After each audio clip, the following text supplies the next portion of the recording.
oba mubongere bongezi pozi mkyala omubaka tabayo na taito omulaba oyo mbaka oyo mkyala omubaka omukyala yombaka oweka kuto mami Irene namatovu era yagenza avuga omwami mu motoka yabwe ya open roof okugenda okunominatingibwa ekyabadde kakuto wano we wamaze atakawungezi ne bakuba omuziki soko tuwe katono nyate ekyabadde kakuto nga banominating Honorable Geoffrey Rutaya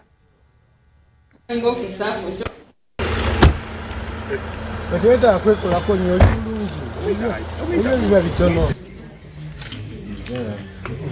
I, Ashaba Annette, being returning officer for Chotera District, declare Mr. Rutaya Godfrey Joshua duly nominated as a candidate to contest for election as Member of Parliament for Kakuto County, Chotera District. Olunaku lwa leero tusoose kusaba bikimu kikwasiza Mukama kuba ebyaffe Mukama byabitambuza.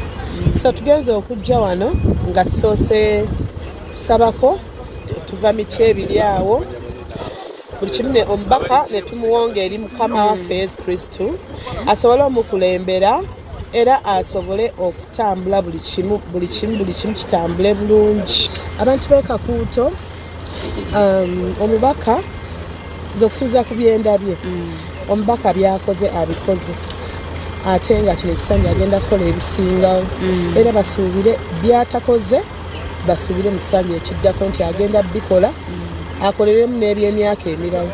Ngenda okuteekako nnyo obuvunaanyi emulaka ku mulundi guno mulimu ebyenjigiriza kubanga ebyenjigiriza mu Kakuuto biri wansi otunuulira oyinza okutuuka mu town council nga Kasensero atola mu ssomero lya gavumenti ligenda kugunjula abaana baayo nabo kujja kuvuganya ku mirimu biseera eby'omaaso. So tetugenda kutuula butuuzi, tugenda kulwana nnyo n'abantu b'eyo babe nga basobola okufuna amasomero basome babeere nabo nga balina obwenkanya nga bannayuganda abalala.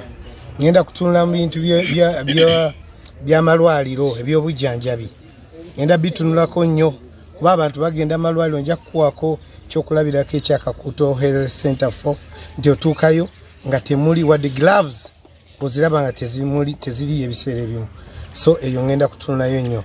Ngenda kutunula ku by'enguudo oluguudo lwa Kyapa Kasensero ku luno ngenda kusaba chorus kubanga mara mbaalukola amazzi tegakyasala ne buli enkuba lwetonye nnyo ejja nejjawo malamu ayo netandikira okuba nti abantu batawaana. Batweta akwekolako nnyo bwetu yabadde bwe yatambudde olunaku olw'eggulo nga Honorable Geoffrey Rutaya nominating bakati ate tuba tuli awo ate Victor Kamenyo eyattente ng'asuna